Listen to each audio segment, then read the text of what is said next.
everyone, good morning and a good afternoon or good evening, wherever you are. My name is Sheldon Chieh, the research fellow at the Center for Globalization Hong Kong, the CGHK. Welcome for the CGHK Insight Seminar on Taiwan May 20th inauguration. So the CGHK is an unparalleled and independent Hong Kong-based think tank dedicated to the policy research and strategic consultation for the private enterprises and a government agency.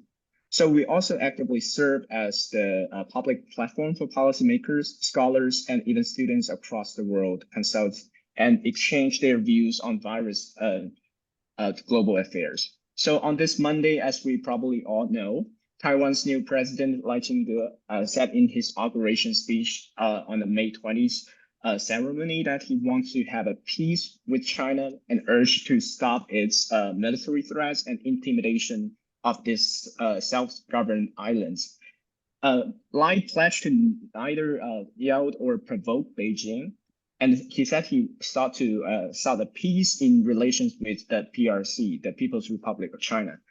But even sent an offer to Beijing that he would love to resume the tourism and student exchanges between the mainland China and Taiwan.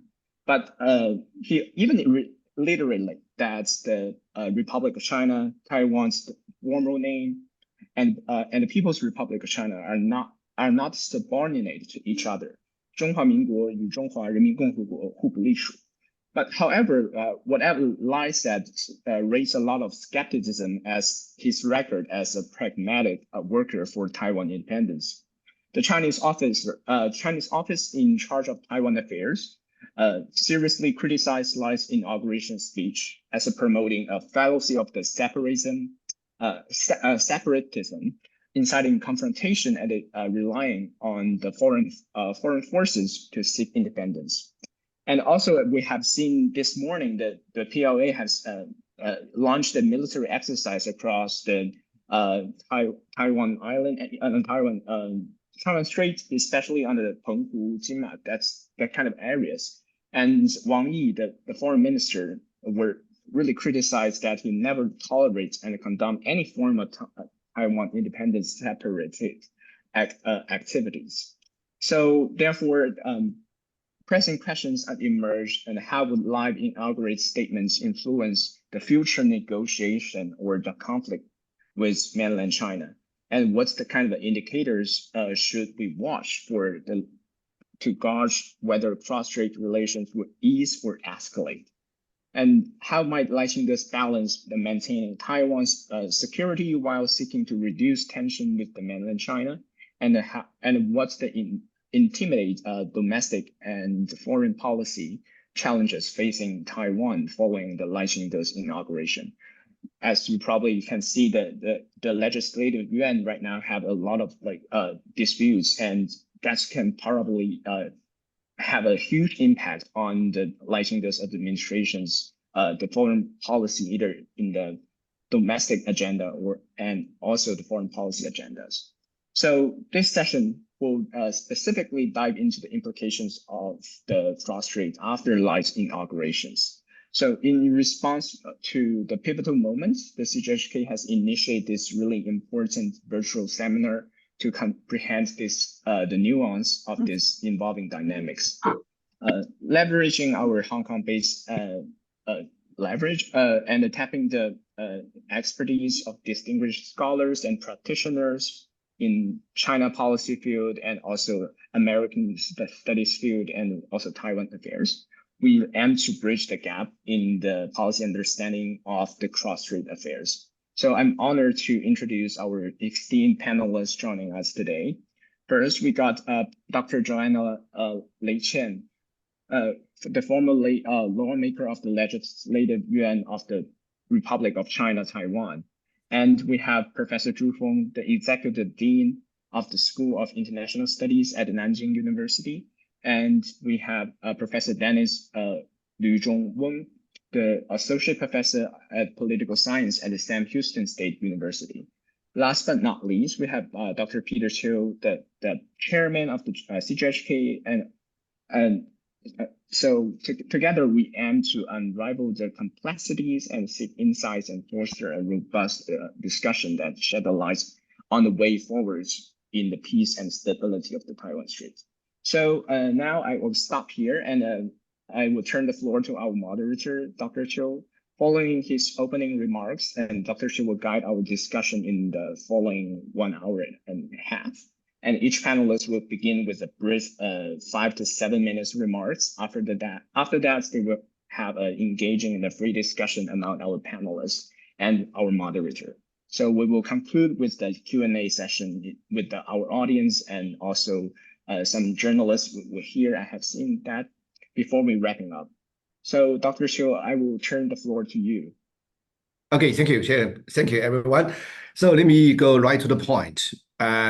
So there's no need to introduce why the things are so difficult, why the things are so complex. Let me just focus on the figure, on two figures of the number 3 days ago. And, 3 days ago, Lai Ching-te took the office.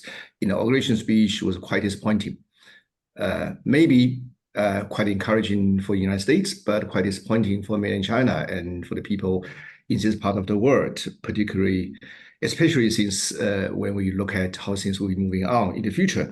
So second figure of number 3 is almost 3 hours ago. PLA, particularly the Eastern Command of PLA, has started, its military drill, surrounding Taiwan and nearby Taiwan, which obviously looks like, the older story is repeating itself. But is this really the fact that the older story is repeating itself, or there are some other things are moving on in the future? So let me add up some factors as in a context. Before the 20th of May, namely before Lai Ching-te took the office, he by purpose released through media some of his intentions, and say, there are 4 elements, 4个元素, 4 elements. One is steady, 稳健. The other one is confidence, 自信. Then is responsibility, 负责 or 担当. And the last one is unity, 团结. So I think in the last 2 or 3 days before 20th of May, people were quite encouraged or quite happy and quite, eager to see which kind of signal he will be giving Beijing.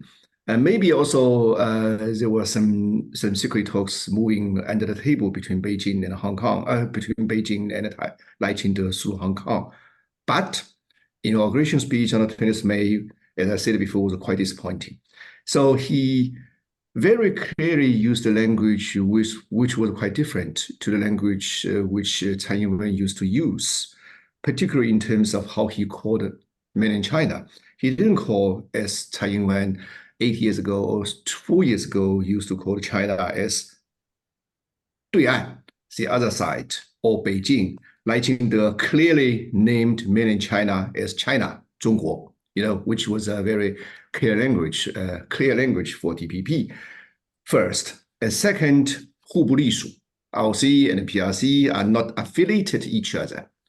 Which reminds us to a large extent to what Chen Shui-bian used to say more than 20 years ago, 24, 21 years ago, 一边一国, one side, one state. And even what Li Denghui used to tell Deutsche Welle, 25 years ago, 两国人, 2 states, right? Both in terms of 一边一国, one side, one state, and in terms of a 2-state series, going back to then, either 23 years ago, 25 years ago, that meant ROC and PRC are not affiliated to each other. So that's number 2. And number 3 is I think clearly when he called Taiwan, he used 3 definitions. He used 3 definitions, which was ROC, 中华民国, ROC Taiwan, 中华民国台湾, and Taiwan. He said both of 3 names are our countries. Both of these, 这3个名字都是我们国家的名字, which was a quite radical signal for mainland China. So, and therefore it was it was quite understandable that even on the same day, news agency, Xinhua news agency, released quite radical reactions, and Foreign Minister Wang Yi as well, and also as Sheldon mentioned before, the Office for Mainland China and Taiwan Affairs, 国台办. Okay, then in the last 3 days, as we have been seeing, things have been radicalizing, over the course of last 3 days until almost 3 hours ago or 2.5 hours ago, the Eastern Command, as I mentioned before, Eastern Command of PRC has started its military drill. So now the question is this the old story repeats itself? Or if we try to look at what's going on in the future, things will be even more radical. If things will be more radical, how? To what extent? And what is the really, internal consideration on the side of mainland China? And what will be the really internal consideration on the side of Ching-te? Of course, last but not least, on the side of the United States. I clearly remember yesterday or 2 days ago, the State Secretary of United States, Anthony Blinken, clearly said that United States, he sent his congratulation to Ching-te and Xiao Meiqing as well. On the side of his congratulation, he said United States hoped that the status quo over the Taiwan Strait won't be changed unilaterally. So what does it mean? And also, I was told before 20th May, United States has checked all the inauguration speech of Ching-te. And obviously, to some extent, as we may call it, has approved the speech. Try to make sure that nothing radically will be happening over the course of the next 6 months, particularly, in November, there will be US presidential election, and the US definitely hoped that nothing radical will be happening towards the United States. But this speech, inauguration speech of Ching-te, obviously for mainland China was quite radical. So let me stop here. So that's the macro background. Now the major question is, what will be going on next? And if the things will be going on next in a very radical way, what that means that the old story will be repeating itself.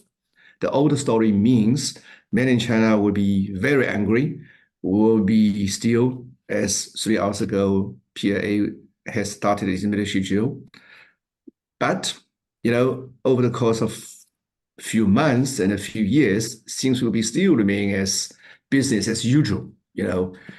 People have been experiencing the period of Chen Shui-bian over the 8 years of Tsai Ing-wen, and now Ching-te. That's an old story, what I mean.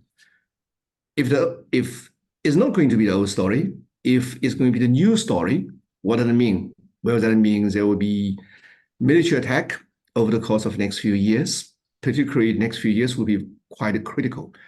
Let me name a few factors. In 3 years, which means 2027, PLA will be celebrating the 100 years anniversary. PLA will be 100 years old. Communist Party of China has already celebrated its 100 years anniversary three years ago, but now PLA. So what does it mean? Well, what that means that, in the next 3 years, things will be very radicalized over the Taiwan Strait, particularly as, if a military is celebrating its 100 years anniversary, naturally it will have some ambitions. And also, the political leadership in Beijing won't give up any political ambitions, of improve China's rise. Last but not least, we still have the war between Russia and Ukraine moving on in Europe. So it looks like, obviously, at least now, Russia has gained back its dominant position on the Ukraine battlefield, which obviously has given China and Russia a lot of confidence, right? Last but not least, the United States will be facing to a presidential election in less than 6 months. Who knows who will be going to be the next US president? If US president will be called Donald Trump, things will be quite different. I don't think the United States will be interested in keep supporting Ukraine. I don't think Donald Trump will be interested in any kind of, strategic, competition with mainland China as well. Okay, let me stop here. So I will give, as Sheldon said before, give each panelist about 5 minutes to make remarks. Then later on, we can go to a panel discussion. So I would suggest lady first, Joanna. I will give you 5-7 minutes. All right. Well, thank you, Peter. When I was invited to this panel, I made an analysis of his speech, but I think all of that should be thrown out of the window because things have changed in an exceedingly surprising speed. So I'm going to change my talk to present 3 hypotheses going forward. One base of what my hypothesis was based on, and 1 question in terms of what the United States may be thinking. Let me start from the base. I worked with Lai Ching-te at the Legislative Yuan for a couple of years, about 3 years. Have a very close sitting. I'm actually sitting next to him across an aisle. Have a very close opportunity to observe him. But the following is based on not only my own observation, but also the overall situation in Taiwan. Let me start from my basis of assumptions. Lai's persona is something that we really need to be very, very careful about. Lai is a committed Taiwan independence revolutionist. That's by his own word. But he's also an extremely patient revolutionist. He was a golden grandson, quote unquote, by the Taiwan independence movement. And he was supposed to lead them by taking the head position that Tsai Ing-wen took in 2016 and 2020. So he has a strong TI backing with a very long strategy, number 1. Number 2, he is a very strong-headed and very seasoned politician.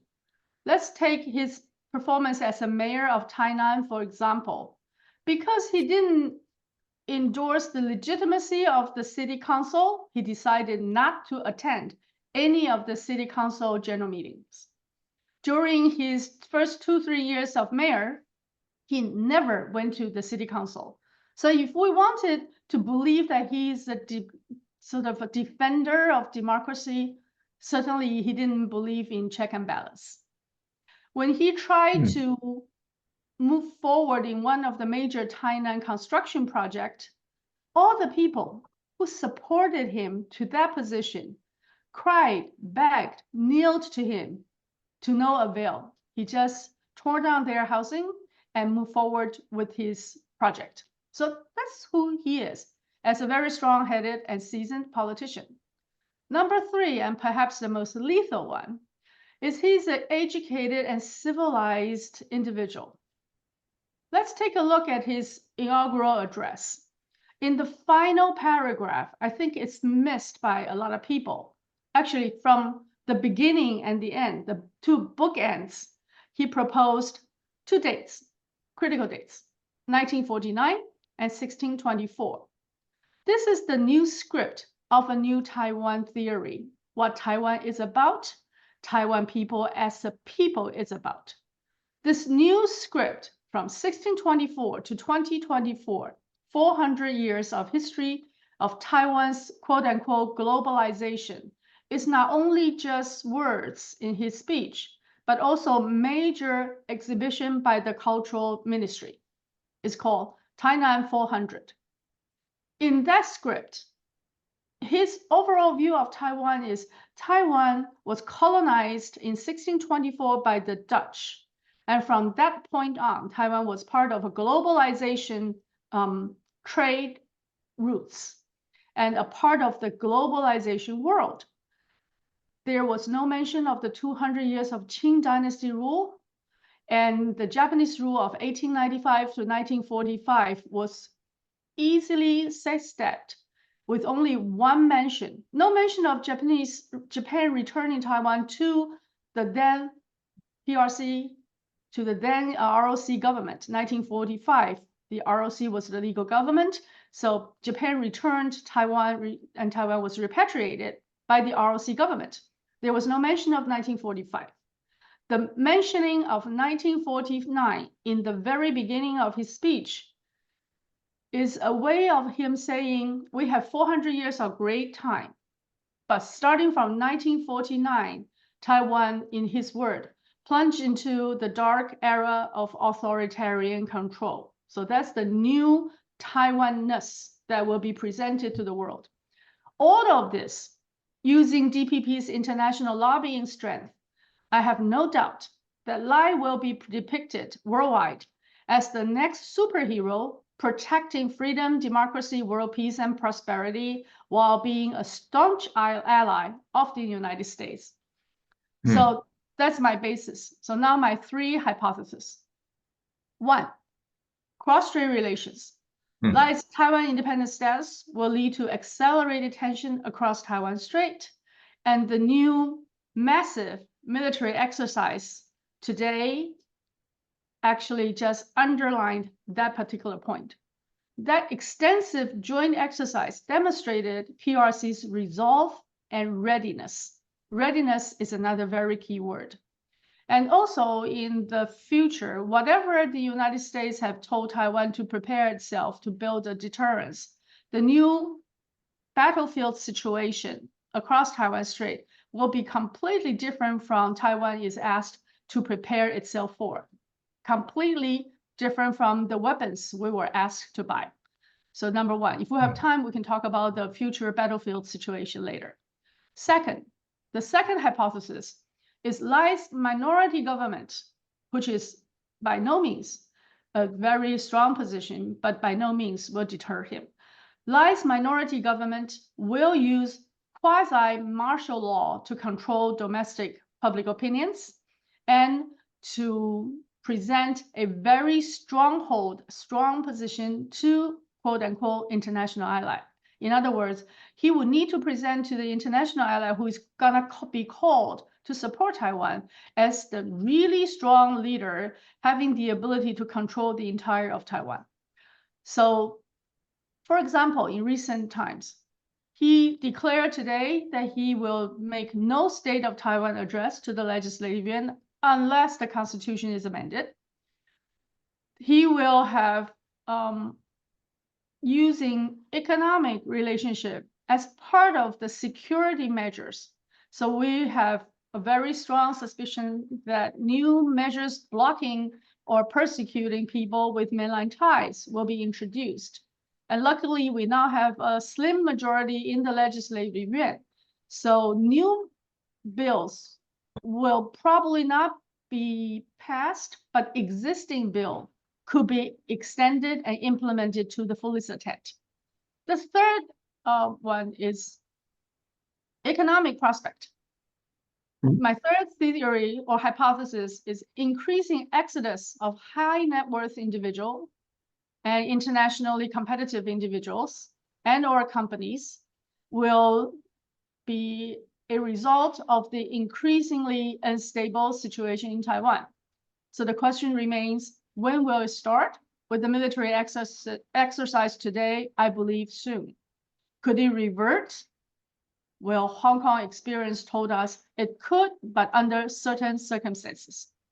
My final question is, when the United States decided to build a West Pacific front using Korea, Japan, Philippines, all the way to Vietnam and so on and so forth, during all this blocking situation, the first chain of islands, Taiwan is an extremely critical nucleus island.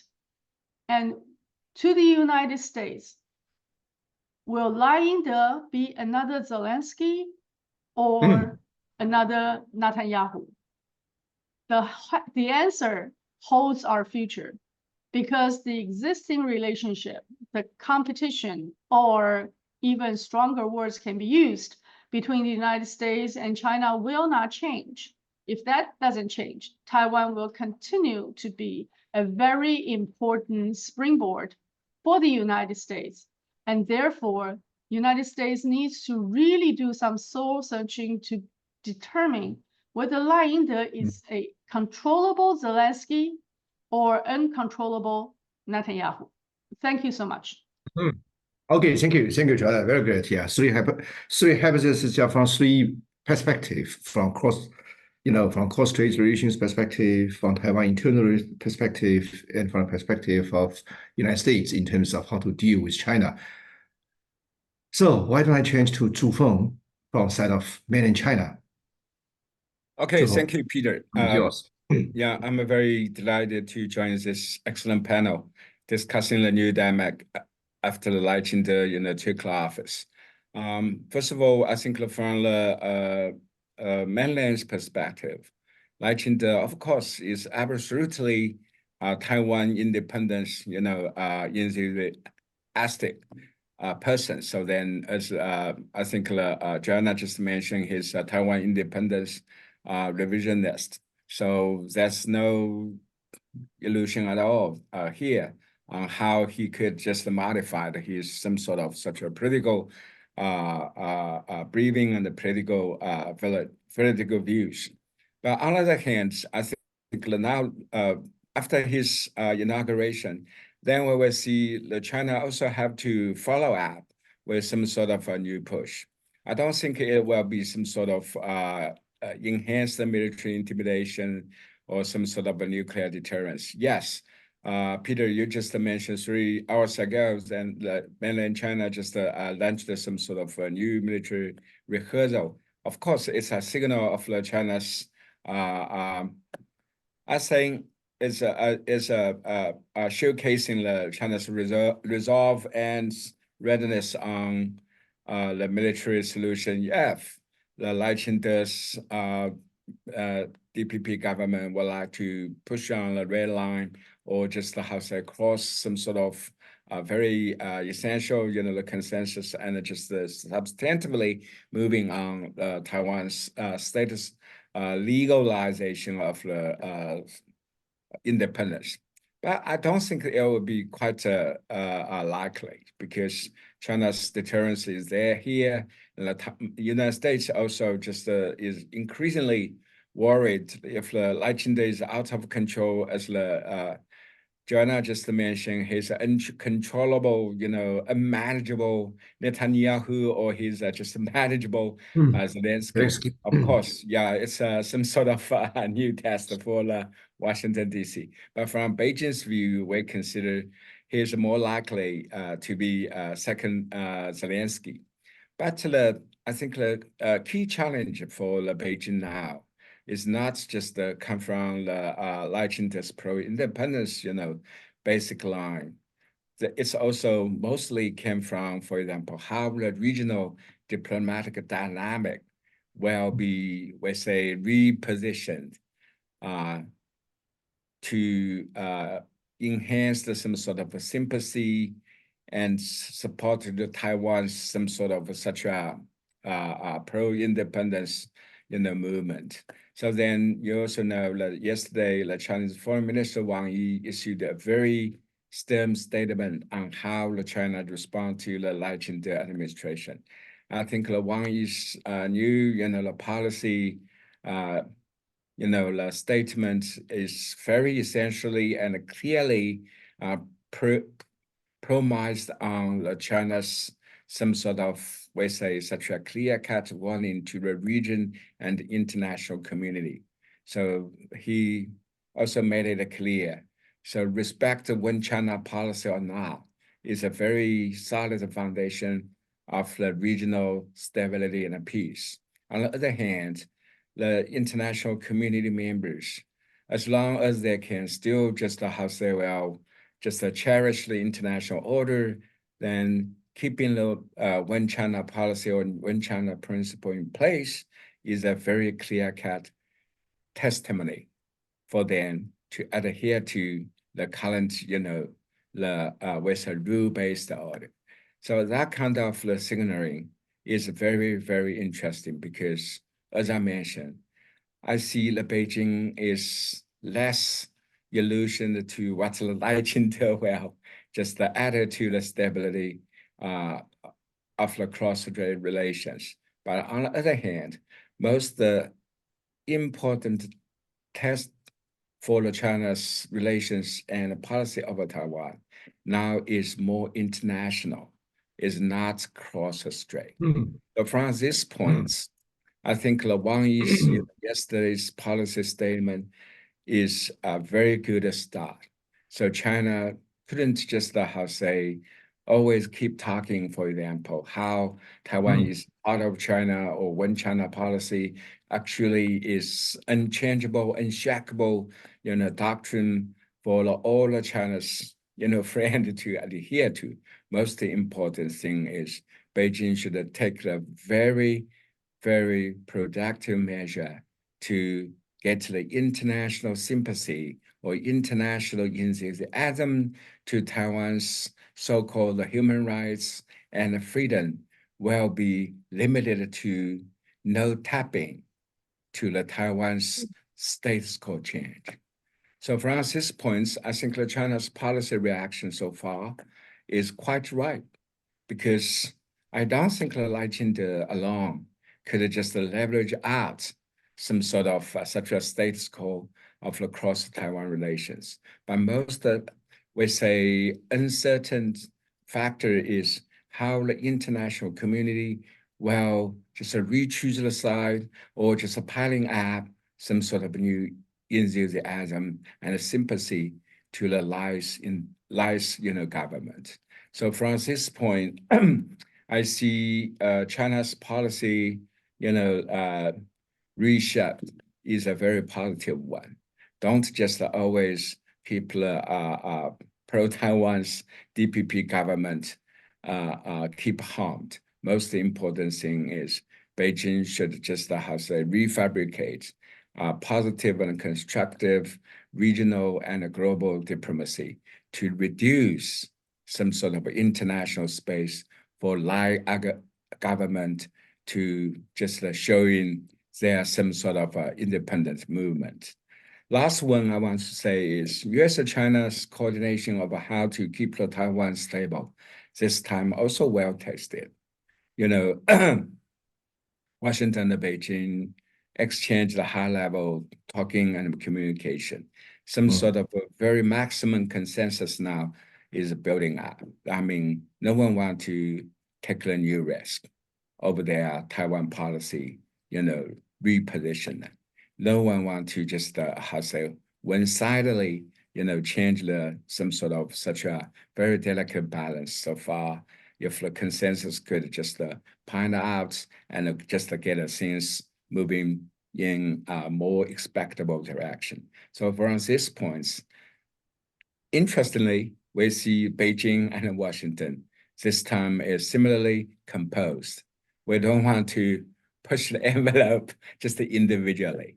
Then you also, for example, read Mr. Blinken's statement. His statement sounds some sort of a very pro-Taiwan rather than pro-mainland. But Mr. Blinken very clearly and also very apparently used people-to-people relations between the US and Taiwan. I think it's some sort of the new indication. US also want to jump into some sort of such a trap on how the status quo could be defined or future could be reconfigured. People-to-people relations between the US and the Taiwan, it seemed to me it's also some sort of the new configuration of the words. Then I found there is some sort of nuanced the alternation behind that. So conclusively, I really hope that China, US, and Taiwan could just individually move forward as we expected. But most important thing is keep the things very, very apparently expectable and manageable. If either sides could contribute in that way, then we'll see the Lai Ching-te's, the government could, there is no way could just shake up the status quo of the cross-Taiwan Strait relations. Let me stop here. Okay, thank you, Feng. Very interesting. Obviously, both you and Joanna, you have the consensus. China is angry mainland China is angry, and mainland China will be keep deterring Lai Ching-te by taking more measures out of its toolbox. I have a few questions, but I would rather save this question after Dennis is going to make remarks. For example, in terms to what extent do you think is in terms of military drill, in terms of deterrence from the side of China, it wouldn't be the fact, as I said before, that the old story is repeating itself. In the last few years, China has keeping doing military drills, has keeping doing deterrence towards DPP. But the story is only repeating itself. So what kind of real tools will be useful for mainland China, out of its toolbox? That would be my question. And also in terms of how to deal with the United States. You mentioned before, both Beijing and Washington, they are talking. They resume their talking. Obviously, in about 1 week, there will be another defense summit in Singapore. On the occasion of Shanghai Dialogue, both Chinese foreign defense minister and American counterpart will be meeting Singapore. That's all. Obviously, that's always signal that both Beijing and Washington, they are warming up their relations. So things are very subtle between Beijing and Washington. As Joanna mentioned before, Lai Ching-te will be controllable Zelensky or the uncontrollable Netanyahu. We don't know. Things will be depending on how subtle, the interaction between Beijing and Washington will be moving on in the next few years. But last but not least, as I mentioned before, in 3 years, PLA will be celebrating its 100 years anniversary. Who knows? Okay, I will save all this question after Dennis will be making your remarks. Dennis, now the podium is yours. Okay, can you hear me? Sure, very clear. Okay, well, thank you, Professor Chieh, and also very pleased to see our friends and also Dr. Lei.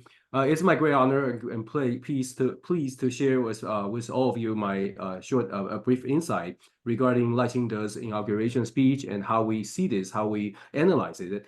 So I'd like to start with the perception. I'd like to talk about how the whole world, not whole world, but at least the three-party perceive Lai Ching-te's inauguration speech. Start from there, and then I'm going to talk about what to expect in the following years and in Lai Ching-te's turn, and also what is Lai Ching-te's challenges.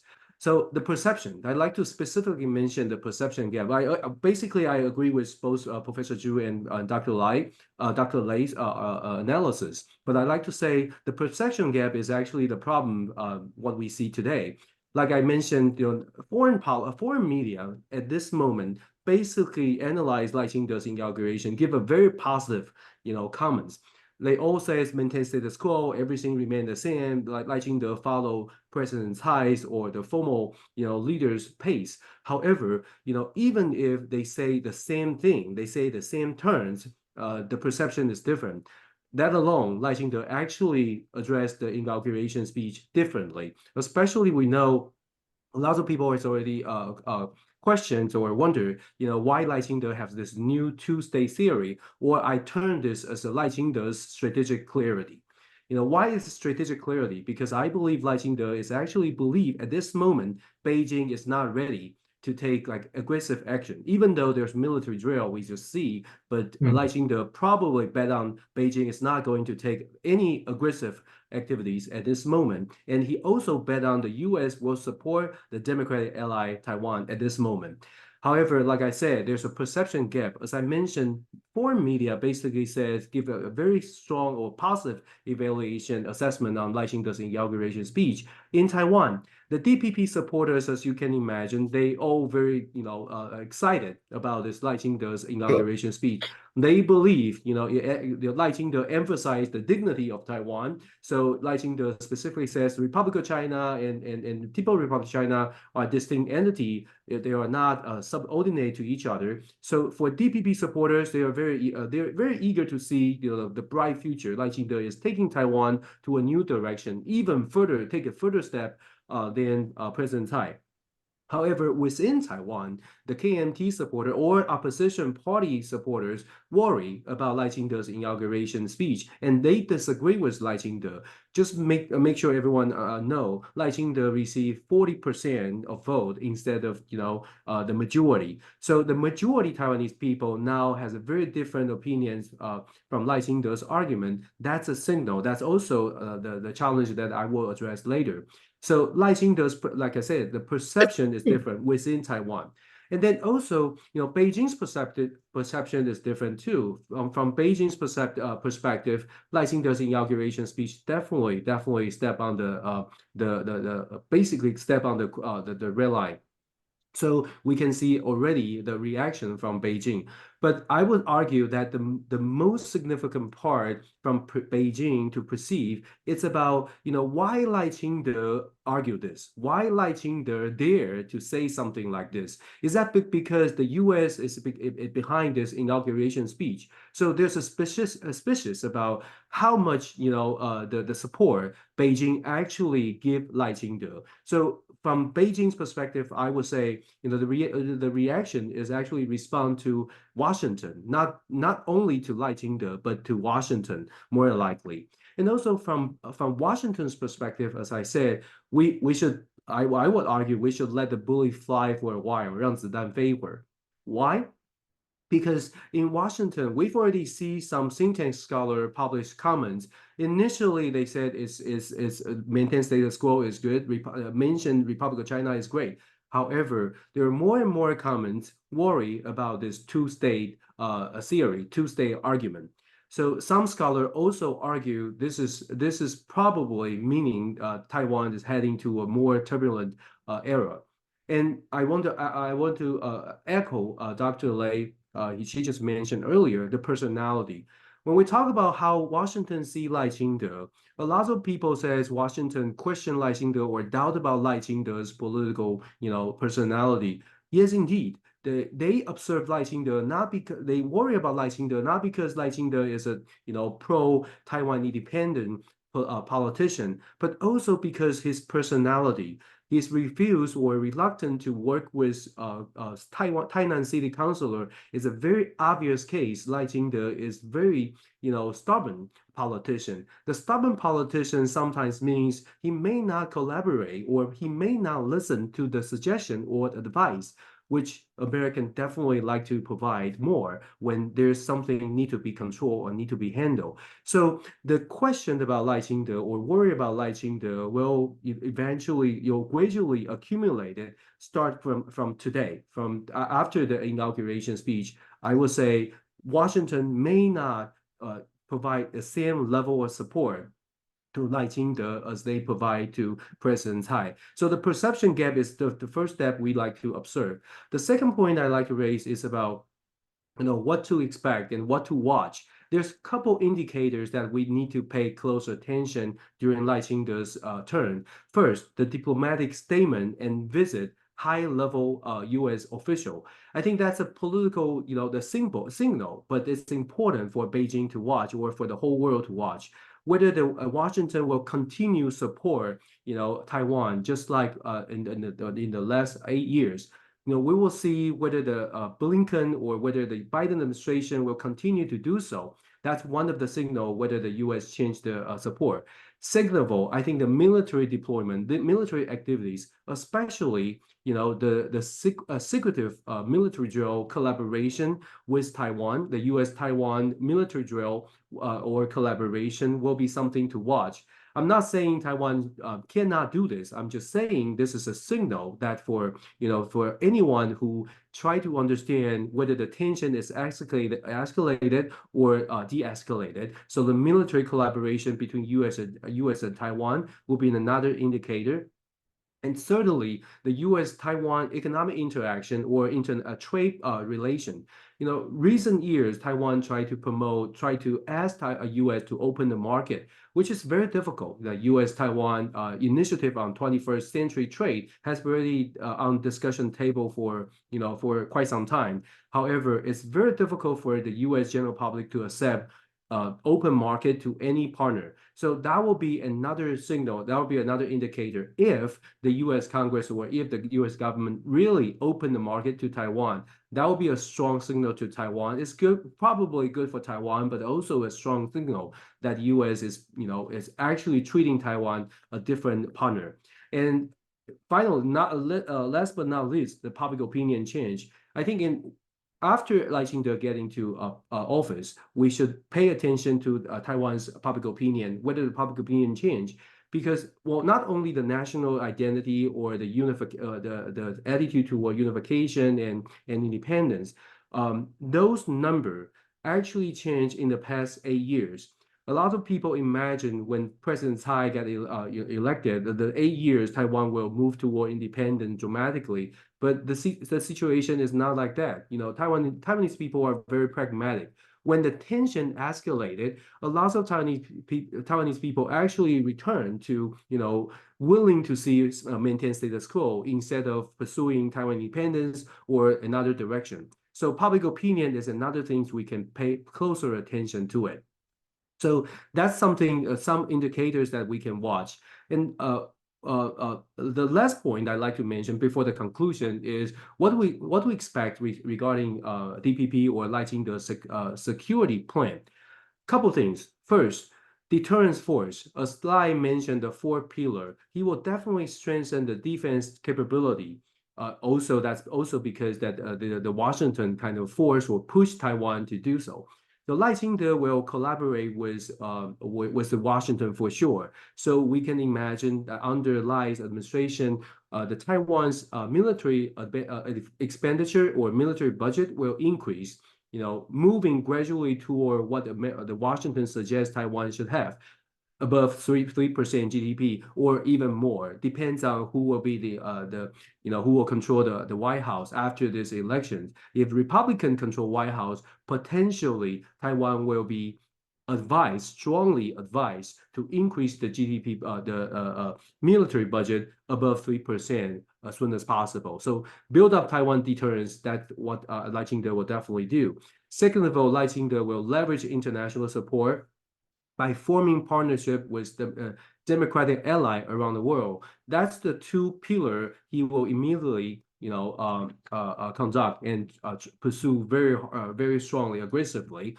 However, Lai Ching-te also need to work on the economic situation in Taiwan. The semiconductor will be the chip for Taiwan to negotiate with all the democratic ally, but the silicon shield, has a limit because Taiwan people also really not fully support selling everything out from Taiwan. So as I said, Lai's security plan, all in all, we can say Lai's security plan will follow Washington's suggestion. And what we can see is Taiwan will spend more. Taiwan will need to prepare more. Let me talk about, very brief, I'd like to talk about the challenges that Lai Ching-te may have. The first challenge is what we see now, the executive branch and the legislative branch, there's a conflict. The majority, of the legislative branch was controlled by the opposition party. So Lai Ching-te will have a very big challenge in domestic politics, because at this moment the opposition party doesn't seem to negotiate or compromise, which is probably the right strategy, because in the past 8 years they've been on the weak side. Now they have the opportunity to speak out, to actually balance the executive branch. So Lai Ching-te will have a challenge dealing with the opposition party in the legislative branch. Second of all, the national defense preparation. As I mentioned, Lai will push Taiwan's deterrence force further. However, in the past 8 years, DPP government has already promote military preparation. Why Taiwan is still in Washington's perspective not ready? Because Taiwanese people really don't want to fight.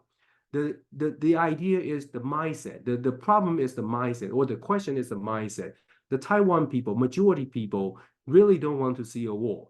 So it's very difficult for any government or any leader try to convince people, let's go fight.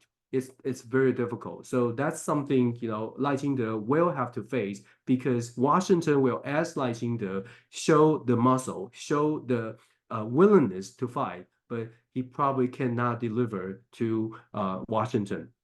Certainly, unstable international situation, like many of you mentioned, the Ukraine-Russia war, and also is Israel, the Gaza situation, make the entire world probably cannot put Taiwan as a first priority. Even if everyone said they are going to support Taiwan, Taiwan should still, be very cautious analyzing those kind of symbolic support, because if anything happened, Taiwan still has to condemn Taiwan self. The island is not prepared. So at this moment, even if the international support, symbolic support is very strong, Taiwan need to be aware, in reality, probably it's going to be a different story. The fourth challenge is the economic and energy performance in Taiwan. We learned about Taiwan's energy shortage. In Taiwan, if the DPP reluctant to use nuclear power, then Taiwan will face a very serious energy crisis. Taiwan has only 10 to 11 days natural gas reservation. So it's going to be very difficult for island like Taiwan if they don't very carefully take care of the energy policy. So that will be a big challenge. And then, I think the most difficult things is the lack of communication. Given the inauguration speech and the attitude, I doubt whether even Lai Ching-te tried to say, people-to-people exchange or the tourism can resume. But this kind of attitude, the two-state theory, or what I said, the Lai's strategic clarity, make it very difficult for Beijing to take any soft approach to Taiwan. So lack of cross-strait communication will put a lot of burden on Lai's administration, because they have to show they're capable of handling this situation, not only strengthening the deterrence force, but the communication line, how to re-establish the communication line is going to be very difficult. Finally, I think most importantly, is the U.S.-Taiwan relation. A lot of DPP supporter or DPP politicians believe the U.S. will always support DPP, will always support Taiwan, no matter what. But the reality, it may not be like that. The reality is the U.S. need to consider the bigger scope, a bigger structure. Yes, the U.S. China is in competition. However, the competition doesn't mean a fight. The U.S. China both, we can learn clearly, both U.S. and China, or Beijing and Washington, don't want to fight. So if Taiwan believe we can hashtag U.S. and let's go fight for China, let's poke the bear and Big Brother will come to help. No, the situation will not like what DPP supporters expect. So when U.S. change their policy, when U.S. did or return to so-called one China policy, or U.S. stress on refuse to support Taiwan independence, they don't support Taiwan independence, it will give Lai Ching-te a lot of pressure, to return to Tsai's pace or Tsai's strategy, or return to normal. So that's the challenges that the Lai Ching-te will be facing in the next 4 years. And our worry or my concern is the challenge may come to Taiwan even sooner, because we've already see the military drill.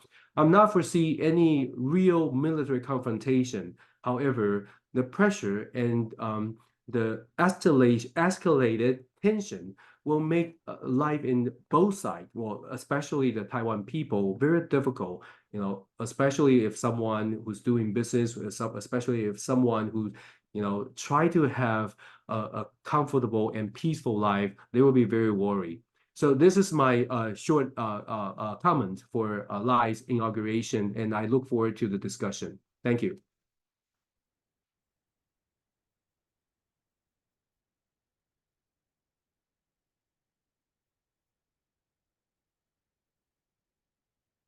I cannot hear you. Sorry, I mute myself. Sorry. Okay, let me start all over again. Okay, thank you. Thank you so much, Dennis. Yeah, thank you. It's very interesting, very constructive. Now let's go back to the panel discussion, which I hope will be also very constructive, very interesting, very insightful, very forward-looking as well. So I would suggest the panel could be conducted in two ways. One is from the perspective of policy, of how to assess what's going on in the future and what kind of advices we can give, both for Beijing, Washington, and Taiwan as well. And secondly, from historical perspective. So you guys, you mentioned what's happening now, and you'll be assessing what's going on in the future. I would say what's happening. I was a journalist. Journalists are caring about what's happening now, but what's happening now is going to be history for the future. Right, so that's what I said. From historical point of view, will be also quite interesting. So let me start with a very naive question.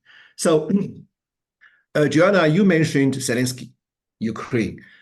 Now we are in 2024. 21 years ago, 2003, there was a very difficult election in Ukraine. We still remember Yushchenko, Yanukovych. One is pro-Russian, one is pro-Western. And 10 years ago, we have Crimea crisis, right? Now, 8 years later, we have Ukraine war. Now, Ukraine war has been lasting for more than 2 years. So my question is, I think Lai Ching-te's 4 years, at least 4 years. We don't know whether he's going to be in his office for another 4 years. We don't know. Will Lai's term, either for 4 years or 8 years, will be a very difficult, very important stop in the history, both of course relations as well as for US-China relations. So would that be, from historical point of view, would that be a difficult, important stop? I mean, what's happening now in the next 4 years? We are on the way of moving towards another very difficult conflict, huge conflict. I don't know whether it's going to be a military conflict or whether it's going to be a very harsh strategical conflict. Anyhow, it's going to be a grand power conflict for China, United States along with its allies, China along with Russia, maybe Iran, North Korea, I don't know, with Taiwan as a hotspot. Just like Ukraine, it's a proxy war. Going back to 21 years ago, we didn't know. Nobody. If I would have said 21 years ago, hey guys, there will be a war in 20 years, people might have thought about Peter's crazy. But the war has been lasting for more than 2 years. So going back then to the Asian Ukraine, Taiwan, are we now on the way in the next 4 years during the Lai Ching-te's term? Are we on the way of moving forward to another proxy, huge conflict between grand powers? Maybe 15 years, maybe in 20 years. It's a hypothetical question. Well, I think the answer can be rephrased to, can the confrontation or military confrontation between great powers be avoided? If Taiwan's situation is being at the nucleus at this point, I think there are two major paths that we can take. In fact, it's bifurcation. If Lai Ching-te is successful in depicting Taiwan as an international issue, that Taiwan Strait will hold the key to world peace and stability and prosperity. And therefore, Taiwan is guarding and defending that world peace by asserting its quote unquote, and I have to say, the so-called democracy, because his government doesn't have a good track record in this. If Tsai Ing-wen and Lai Ching-te continues to present to the world and now increasingly accepted by the Western media, or conveniently accepted by the Western media, then Taiwan is an international issue.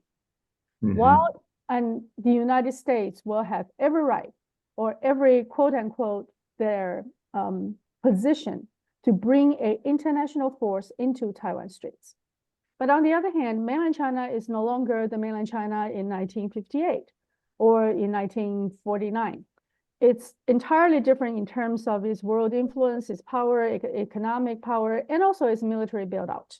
So the other way of looking at it, which is Beijing's typical position, is Taiwan is a domestic affair between people across Taiwan Straits and de facto between two governments. So if Taiwan is continued to be seen as a center of international order, which can be easily manipulated by the rule-based order, it will take one path. And that path is extremely dangerous because it gave the international world not only the old rhetoric that they are protecting, guarding peace and stability, but also a new rhetoric that is guarding the world peace and prosperity, the global supply chain, and also the world economy. So this twofold, quote unquote, legitimacy may bring us into a war. But let me just quickly finish this. Every time America waged a war, a proxy war, it always had an illusion that it can be finished very soon, very quickly. Vietnam was an example. Ukraine was another example I think you alluded to, because I think quite at the beginning, the United States probably believed that they have the ability of not letting Russia do whatever they want to do. They have nuclear power in SWIFT. US has a lot of time made a strategic judgment, and they were erroneous in the past. And the end results are the people involved in those proxy wars or involved in whatever United States is deemed as adversarial suffered greatly. So I certainly do not believe that we can just believe. Let me rephrase. Living in Taiwan right now, I certainly believe that we are in dire danger because the United States, while still engaging the United States in one way, but in other places, they kept saying the old strategy, quote, strategic engagement has not worked. Kissinger's thesis did not work. So now they need to have a new way to prepare itself, both economically, in terms of geopolitically, and also militarily, to confront a potential great strategic competitor. That is not what I say. It's in every year's NDAA. Every year when the military goes to the Congress, say what we perceive as the potential danger of the United States, NDAA has used increasingly harsh language towards mainland China, and they have used increasingly strong position against mainland China militarily. So I think the military exercise this morning is not just an exercise, not a drill. It's a culmination of what happened in the last 2 years. After Pelosi, everybody remembered that infamous chart, that 6th zone were earmarked. Yeah. Then the routine military exercises across Taiwan, in the north, in the east, and in the south, in the Basi Straits, becomes a normality. It's the new normal. After this year's military confrontation or quasi-military confrontation in Jinmen, there were no further protection for Jinmen in terms of restricted waters. Mainland China has taken an extremely clear approach in both the peaceful way of unification and the non-peaceful way of unification in terms of what their measures and their tempo. I think tempo is really important to observe. The measures and tempos are all under, quote unquote, extremely strong mainland China control. And Lai Ching-te's 4-pillar of peace, the 4th pillar is he wants to take a proactive way or leadership positions to manage cross-strait relations. And I think that indicated that he's going to be an extremely strong political leader. When pressure comes, he will not budge or yield. His traditional approach was to push back. Lai Ching-te pushing back to international, to PRC pressures will give the other side of the equation some leverage to say, aha, big bad wolf is hurting the small little lamb in Taiwan. Let's international world go and be their aid. And that is the most dangerous phenomena or scenario leading to global confrontation. And that is why I think this morning, the exercise drill included a part of blockade and anti-blockade. it is not directed to Taiwan. It's directed to the international forces who may decide to join this particular so-called fight for democracy and freedom in Taiwan. Okay, you mentioned Nancy Pelosi's visit and also PAA's military drill immediately after that. Now we have an immediate question from out of our audience.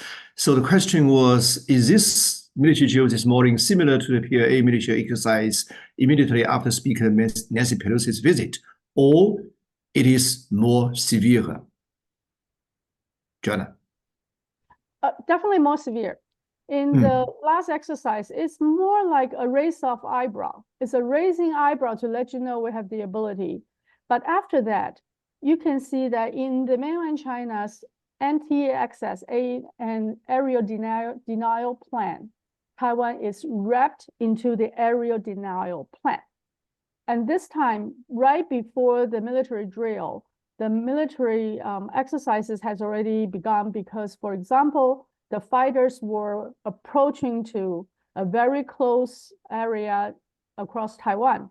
And the fighter approaching is to show that their war position. So let's talk about battlefield situation. Mainland China has exercised in terms of its Navy, its Armed Force, its Navy, and Air Force, their ability to completely control Taiwan. And then they have used a new tool, which is magnetic electronic tools. The magnetic electronic tools can block others from joining this particular confrontation, but also to, in other words, to stop the complete military control in Taiwan. If you look at the four major purposes, or if you look at the four major goals in this military drill, it is a very clear demonstration of a war game scenario, demonstrating to both Taiwan and the international military personnel, not to everyday individuals, to military personnel, that if you were to imagine a war around Taiwan, this is what you're gonna encounter. And I think that's extremely serious and extremely strong demonstration of force and not just raise eyebrow. Okay, if I were Lai Ching-te, if I were Xiao Meiqing, of course I'm not. If I were Lai Ching-te, I will be telling my voters, my supporters, don't worry, we still have the United States, we still have our big brothers. Anthony Clinton just said, okay, United States just needs to make sure that the status quo won't be changed unilaterally. So don't worry about military drill. That will be the old story. Is this true, Zhu Feng or Dennis? So what kind of reaction will Washington be giving to the military exercise of PIA this morning, telling Beijing, hey, don't be overexcited. We're still there. Zhu Feng. Well, yeah, okay. Okay, yeah, I can quickly respond, and I just want to echo Dr. Lei. I think her analysis is pretty accurate, and I'd like to just mention that I do believe, and actually I talked to many of my DPP friends. My concern and my worry is that they really believe that as long as we can bring Taiwan to the international platform or stage, then everyone will help. And they are very optimistic that we can definitely be the next Ukraine. So we support. That's why the government official, even Joseph Wu, wrote a piece. Foreign affairs support Ukraine. I actually heard a lot of criticism about that piece because a lot of American scholars argue if you really care about Taiwan, you shouldn't ask American to support Ukraine. It's going to be actually weaken U.S. resources to support Taiwan. But anyway, the point is, at this moment, the DPP seems to believe, the international issue, Taiwan becoming an international issue, then we can bet on the whole world will work together, just like how they support Ukraine. And next time, when something happened to Taiwan, the lesson learned from Ukraine will get Taiwan's situation better. Yeah. Okay. So that's why I said it's very optimistic. They assume the international issue, the lesson learned from Ukraine, from the other places, will give American or give the European Unions the better idea how to help Taiwan. Like I said, that's very optimistic. You can see this in a very in a different way by saying, because of the experience, so the whole world doesn't really want to get involved. it could be another situation like that. So, like I said, my concern is I heard many of my DPP friends, they do believe the world is learning, from Ukraine-Russia war. So they will come to Taiwan for help. So as I said, that's the concern. And how the U.S. will react to the current military drill. Another factors, and also I think it's important, is this is the election year to the U.S., to American politicians. So unfortunately, they cannot show any weakness. Both Democrat and Republican, they will try to show their domestic audience, we can do this, we can handle the situation. So they may rhetorically speak, show very strong signal. We are going to support Taiwan, and they will probably even condemn the Beijing. You shouldn't do this because it create instability in Indo-Pacific. So the U.S. will rhetorically support Taiwan. Will also may send the Seventh Fleet to Taiwan Strait or surrounding area.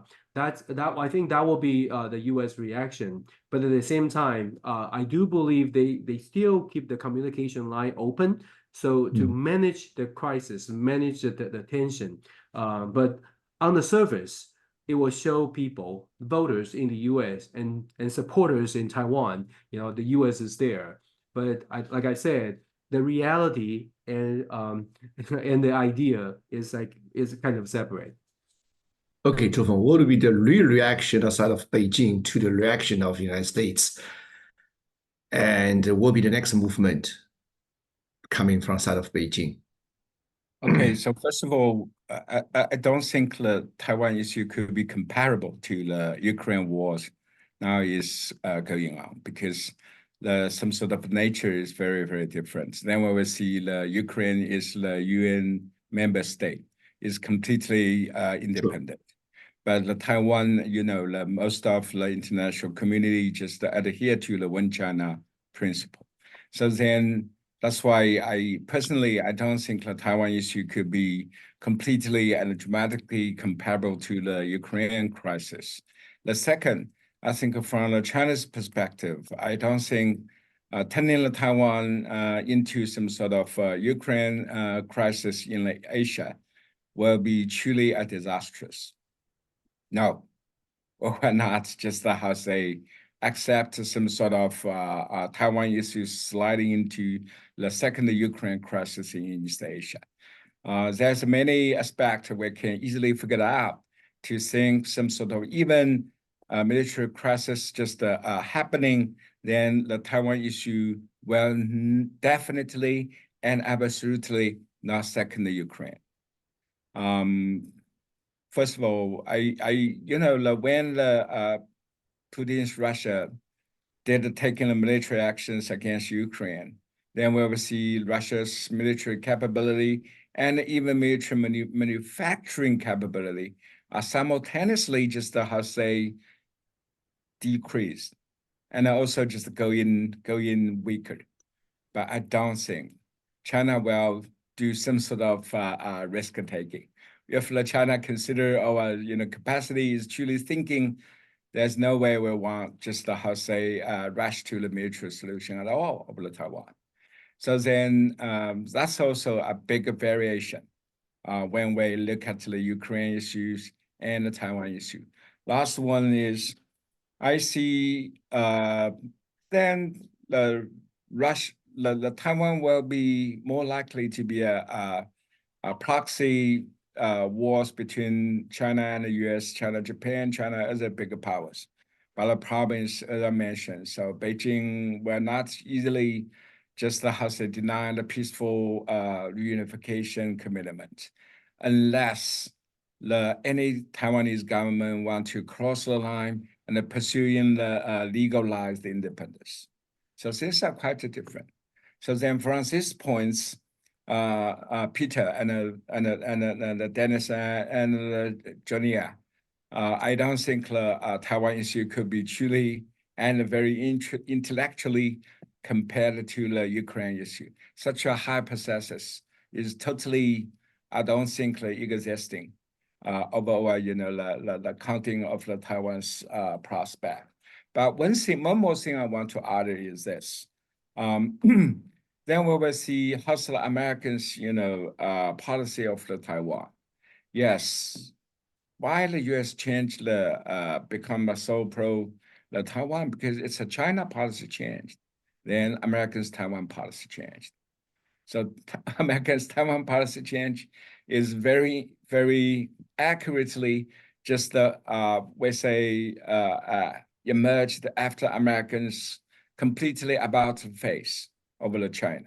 So then if we relocate the Taiwan issue at some sort of a central piece of U.S.-China strategic competition, then we also have to look at the recounting of the China's Taiwan policy and the U.S. Taiwan policy. So from these points, I also think such a great politics now is really overshadowing cross-strait relations. But the most important thing is, as Joanna and Dennis just very clearly and very smartly mentioned. So I think no Taiwanese and Chinese, mainland Chinese would like to be sacrificed or victimized by such a great power competition. That will be truly disastrous. So for the moment, I would like to see even some sort of very essential reasoning could be surging after some sort of a massive consideration of the Taiwan issue. Thank you. Okay, thank you. So now we have three parties. We have Lai Ching-te's administration, we have mainland China, we have Washington. Now, in terms of Washington, I can only say we can only count the current administration until the end of this year, because starting from January of next year, there might be another administration, then all the things will be happening, will be changing. So, so in terms of Washington's policy, things are still unstable, unpredictable. But in terms of Lai, in terms of mainland China, things are quite predictable. Lai Ching-te has at least 4 years. China top leadership at Beijing has forever, right? In the long run. Okay, all the three parties has its agenda. Now, in terms of the military drill conducted by PLC this morning, it's a signal. It's a reaction to Lai Ching-te's inauguration speech as well, inauguration speech, and for its as its warning as well. But military will be stopped sooner or later. 5 days, 3 days, 7 days, 8 years. It's not going to be an immediate war, we know. But it might be it's a confrontation, is on the way of a further confrontation. But the military drill itself will be stopped. So what will be the reaction of Lai Ching-te after the PLC military drill will be stopped? Will Lai Ching-te change slightly? Which I personally don't think so. If Lai Ching-te say, hey, it's a drill, it's a military exercise, it's a signal anyhow, I'm still going to keep what I'm doing. So what will be the next reaction of China? And there will be, what will be the next reaction from the current Washington administration? Now let's try to speculate about some factors which will be on the way, for the next 6 months. Joanna, what's your view? What's your take? 4 ways. It's difficult to cut in or jump in. So Peter, perhaps you still have to call our names. I think the United States have given Tsai Ing-wen an extremely clear playbook. That is deterrence and reassurance. They wanted Taiwan to build its own deterrence power, military might, or whatever, Silicon Shield, TSMC.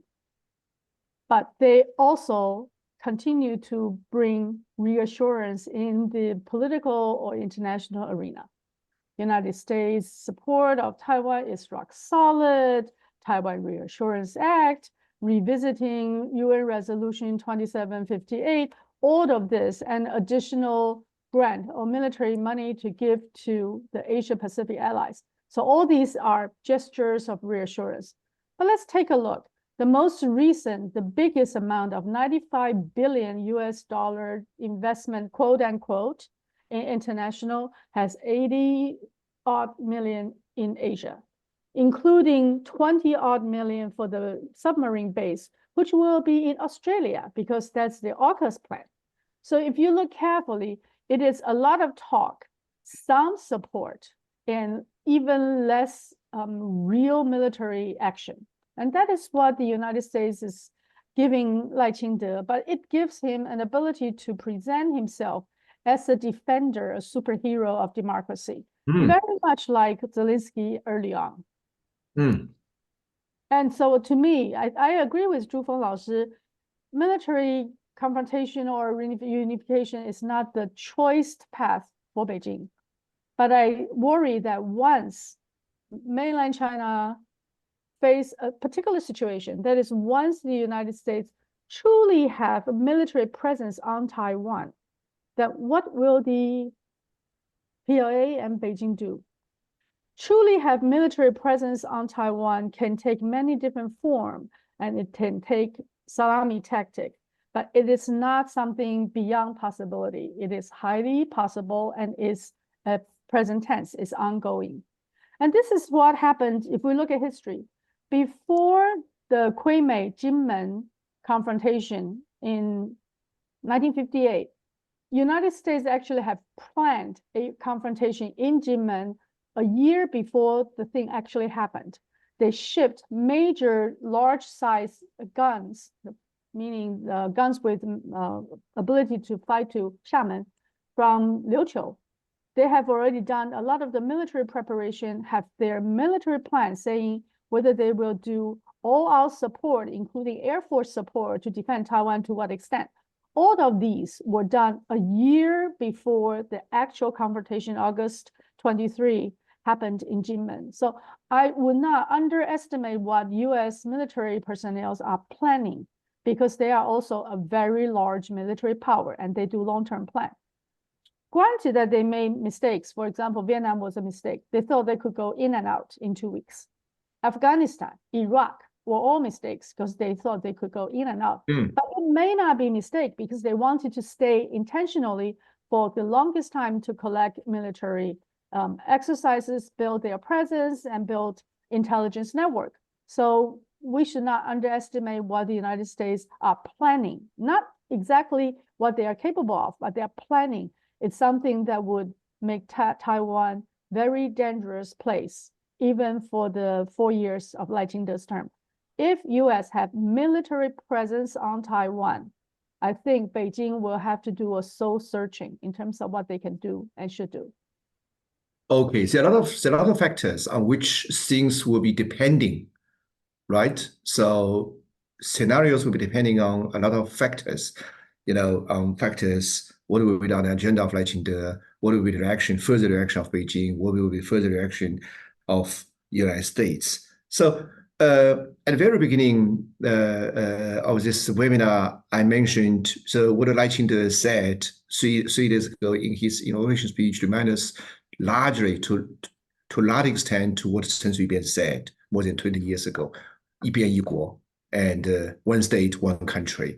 If that was the case, so obviously Lai Ching-te has already put his latest foundation for its further movement, right? Like one state, one side, one state. So Chen Shui-bian indeed did a lot of actions in terms of cancel 国统纲领, 国统会, cancel unification council, unification program, which was quite radical. And Taiwan didn't too much. Taiwan was, I might be wrong, you can correct me. What Taiwan angered Beijing largely or most is that she didn't recognize any 92 consensus, that he visit or received a lot of foreign visits from the United States, that as she pointed out, she made Taiwan's brand as an international Taiwan. That was what he said, that was her biggest achievement. But in terms of angered Beijing, she didn't do too much compared with what Chen Shui-bian did more than 20 years ago or 23 years ago. But Lai Ching-te, 3 days ago, over the course of last 3 days, Lai Ching-te did a huge signal towards Beijing, which reminds us, as I said many times before, remind us to what Chen Shui-bian did more than 20 years ago. One side, one country. ROC and the PRC are not affiliated with each other. We have three names: ROC, ROC Taiwan, and Taiwan, which Taiwan never said before. So if we follow these logics, my guess will be there will be further more actions on the agenda of Lai Ching-te. So what will be his next movement? What will be his over next movement? What will be his over next movement? You know, he has 4 years. He has at least 4 years. Of course, depending on the public opinion, as Dennis said before, maybe he has another 4 years, 8 years. For the next 8 years, he can do a lot of things. So now we've been only seeing 3 days. I might be wrong. So what would be his next movement, next action, and his over next action? And then what will be reaction from Beijing and from Washington? Military jail itself will be stopped after a few days. Then things will be depending on what will be the next action coming from Lai Ching-te. Guys, Dennis, Feng, Yes. or Joanna? Yeah. Yes, I'll respond. Well, first of all, I'd like to talk about the military drill. Yes, yes, indeed, the military drill will stop. In a week or a couple of days. But I would argue the impact and the effect will continue. Two different perspectives. One is international, and another is like Taiwan domestic. For international, from international perspective, the military drill will give the signal to not only the U.S. but also the whole world. Ask everyone to consider and to calculate it. The cost, to measure the cost, whether you like to support Taiwan, what kind of cost you may face. If you like to form a coalition, if you like to join the U.S., what kind of cost you will be dealing with. So that's the effect. And that may not as significant as the effect to Taiwan impact Taiwan. Why? I think the military drill will bring the ripple effect to Taiwan, which means the Taiwan society will slowly and gradually digest and reconsider the whole thing. If we remember Nancy Pelosi visit Taiwan, the military drill, the blockade actually create this very divided opinions in Taiwan. A lot of people says, why should we do this? Why should we bring the American Congress lady to Taiwan and create a chaotic situation? And some people, especially supporting the DPP supporters, says, oh, this is a great moment. This is the greatest moment in U.S.-Taiwan relation. So what I'm saying is the military drill will have some effect in Taiwan, and within Taiwan, this kind of effect will kind of more, I would say the worry to Taiwanese people is this kind of effect will more divided Taiwan. So the more divided Taiwan, Beijing can consider, Beijing can measure and calculate whether this is good. I mean, if Beijing see the divided Taiwan means we don't really have a real military war, military confrontation, because Taiwan is already divided. If Taiwan is divided, then why? That means what I'm saying is there's still a lot of tool in Beijing's box. Okay. So the military drill definitely has some impact. How the U.S. react to the Lai Ching-te's inauguration speech, and also Lai Ching-te's strategy. If you listen to the inauguration, as I mentioned, he actually put Republic of China, Taiwan, and Republic of China, Taiwan, all kinds of different options on the table to show not only to Beijing, to show Taiwanese people, hey, I try Republic of China, I tried Republic of China, Taiwan, and none of that can be accepted by Beijing. So Taiwanese people, listen to me. We need to find our way to independence, no matter what. So that's Lai's strategy, to kind of unify Taiwan by saying none of the turn will be accepted and toleranced by Beijing. So we have to face the reality. He's trying to send a message to someone disagree with him. That's why he actually take Kuomintang, part of the Kuomintang's argument, the 92 consensus, the second part of 92 consensus is Republic of China, right? Acknowledge the existence of Republic of China. What I learned from that is, Lai Ching-te mentioned Republic of China. He doesn't like the term, but he mentioned Republic of China because strategically, he liked to show KMT supporter. He like to show Taiwanese people, hey, don't be naive. Beijing will not accept Republic of China anyway. So that's we are the country. We have to stick with Taiwan. So I think Beijing also need to understand a lot of people in Taiwan, even though they hear the Republic of China, they are not actually agree with Lai Ching-te's Republic of China. I know it's controversial, but this is the situation. You know, the strategy for Lai Ching-te, he tried to tell, he tried, that's why he says 洗涤人心, he tried to change the culture. He tried to tell Taiwanese people, don't trust Beijing. Whatever, you know, what we said, Beijing will not take it. It's not about me. It's not about me, Lai Ching-te. It's about Beijing does not like Taiwan. So wake up. So that's what Lai Ching-te tried to tell, especially the young generation. You have to listen to the young, you have to see the public opinion poll. The young generation really buy into the argument. Beijing will not talk to Taiwan anyway. You know, the young generation don't understand.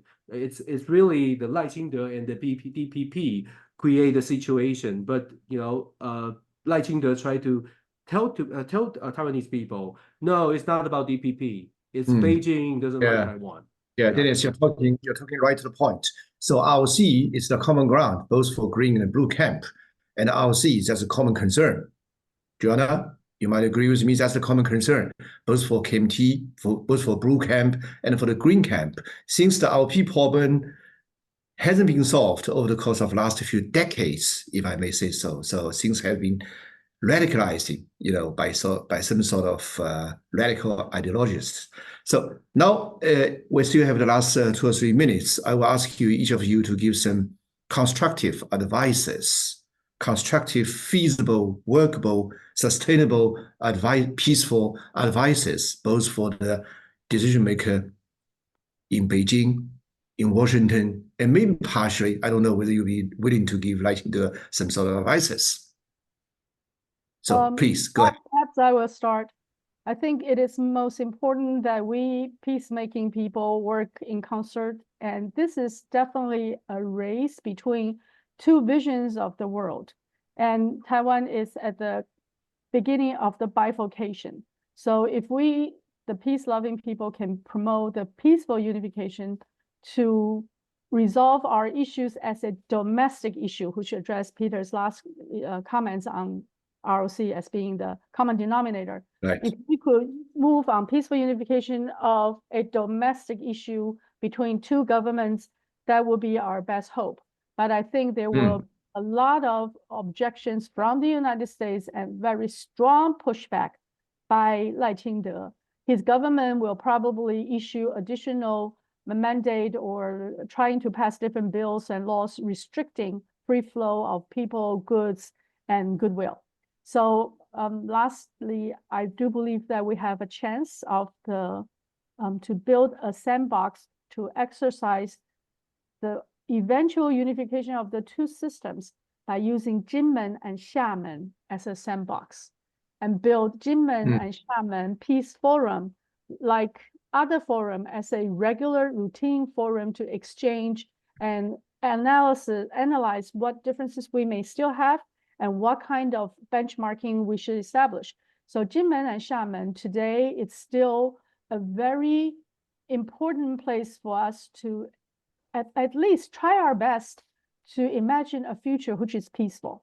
And I think Jinmen and Xiamen people are both very willing and they're all very careful to host an eternal long-term peace forum across Taiwan Straits. And that's one of my suggestions. Thank you. So is this very constructive suggestion of hosting a joint forum between Jinmen and Xiamen, will that be depending on approval of Lai Ching-te administration? Because now under the current administration.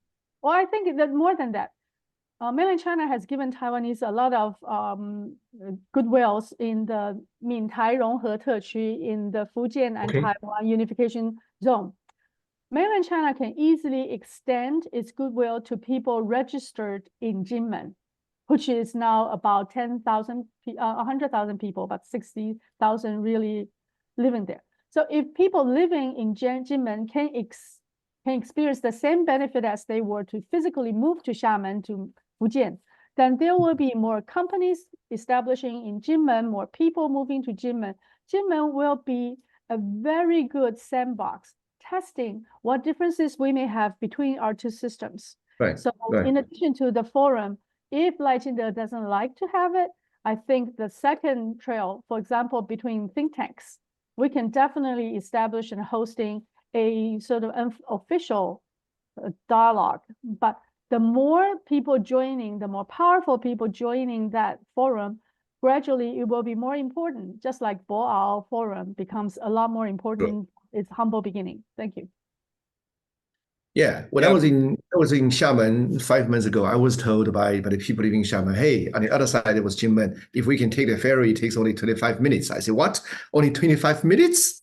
When I was living in Hong Kong, I was living also on an island, Discovery Bay. I every day I move out of my home towards Central, which takes me 30 minutes. I was what?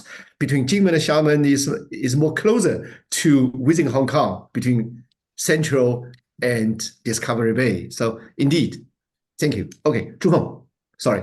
Yeah, I think the follow moments, I think the Joanna's proposal, of course, is very constructive. The Jingmen and Xiamen could be not just the economic corridor, also could serve as a very important, the access to bridge the both sides and then the boosting the social and the societal exchange. But the problem is, I think after Lai's inaugurated, then I think that his wording, his statement are not inexplicable. So we also know his background, his mindset, and his some sort of political, the arguments. But yeah, Peter, you just mentioned for over the time how the Beijing react. Yeah. Then, as I mentioned, so we also have to keep watching and wait, and then decide how to react. But to be honest, yeah, we needed to engage in the Lai Ching-te government, and just rebuild some sort of political, consultation and even engagement. Oh, really? Yeah, of course, because. Yeah, I think the 92 consensus is one of the precondition, but I don't think it could be very, very reluctantly just to serve the all. Right. So I also would like to see some sort of growing resilience on the China side. Such as, okay, go ahead. Such as, so will China, will the side of mainland China be more creative in be engaged with DPP? 92 consensus is out of question, I think, because that would be too far for DPP. Well, mainland China will try to rephrase some sort of its bottom line preconditions in trying to constructively engage with Lai Ching-te? Yeah, it's not easy because the Taiwan issue is also highly, just sentimental. And a lot of the Chinese, overwhelming majority of Chinese consider DPP as truly enemy. So that's kind of the political resilience is not just easily to reach out, but for the moment, as I mentioned. So Beijing should just have more confidence. Some sort of the China's, the policy resilience could be a good addition to the effectiveness in affecting the Taiwan, particularly young Taiwanese.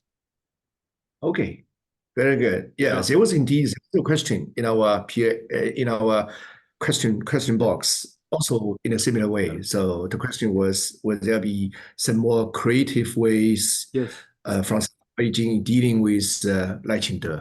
Yeah. Well, yes, okay. I actually suggest multiple times, and I see some progress. Well, the creative way would be, not talk to the official, but talk to the legislative Yuan.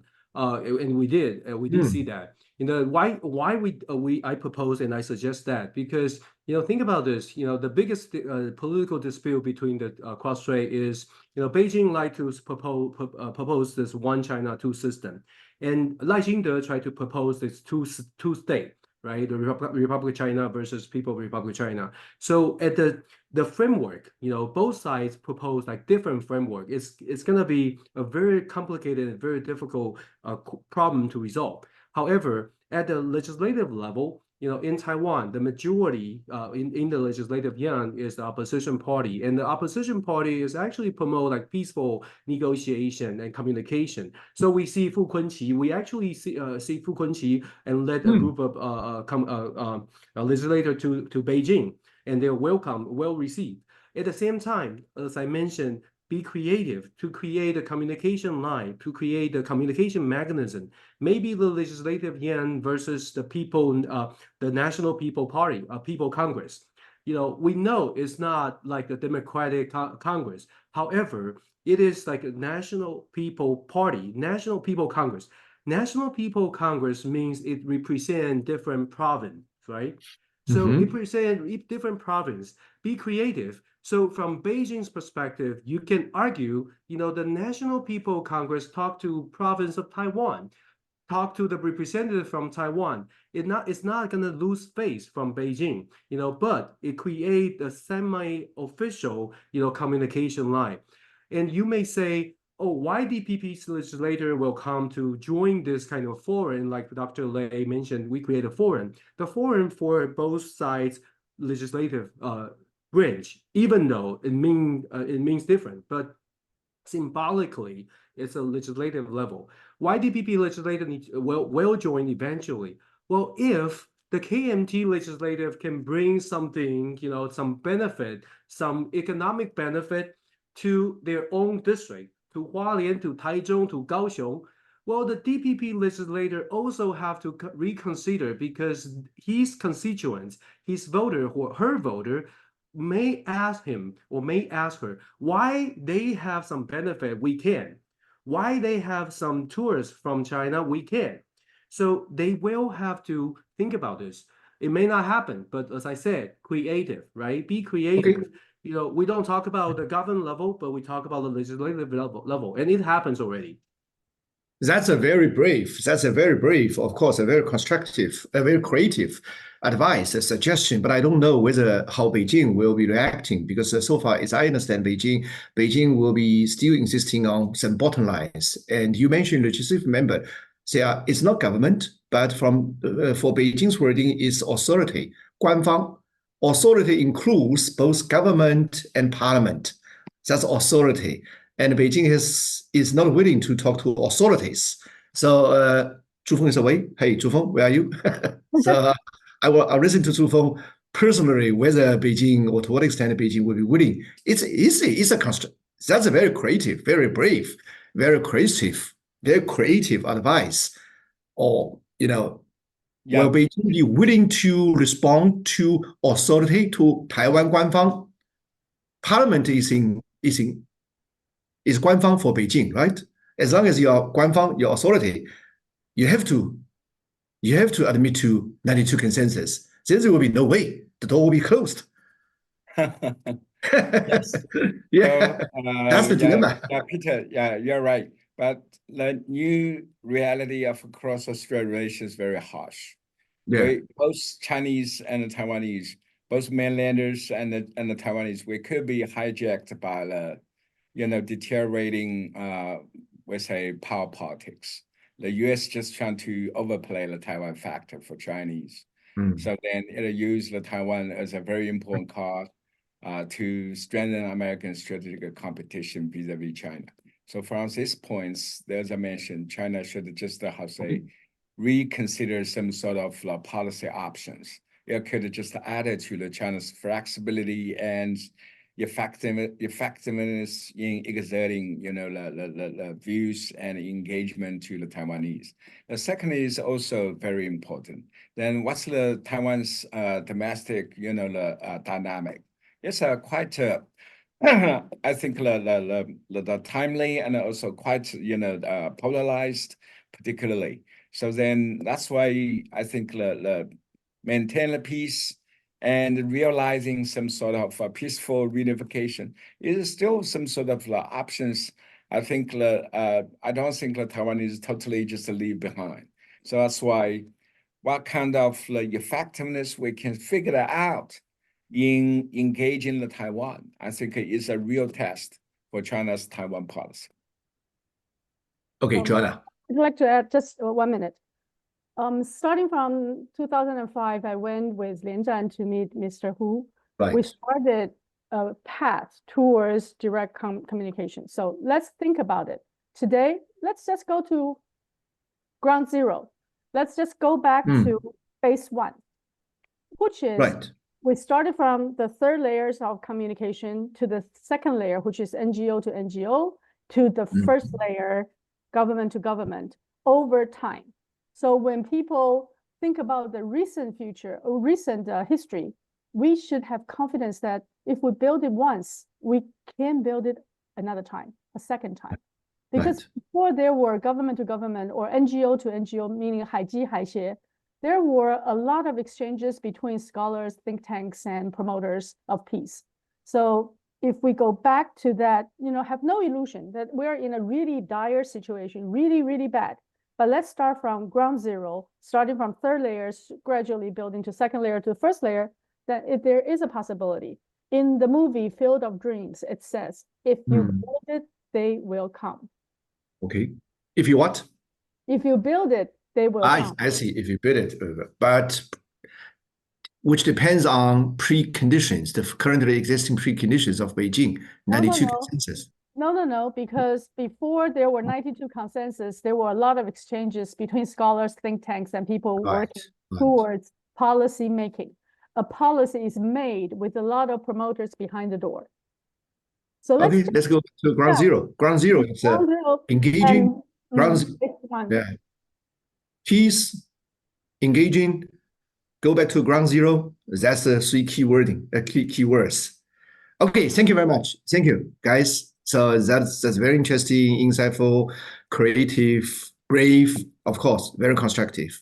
And I hope this webinar, all these insightful, constructive advices will receive international exposure. Thank you. Thank you very much. Thank you. Okay. Bye-bye. Good to see all of you. Yeah, it's okay. Be well. Thank you. Excellent discussion. Okay. Thank you. Thank you. Thank you. Thank you. Thank you.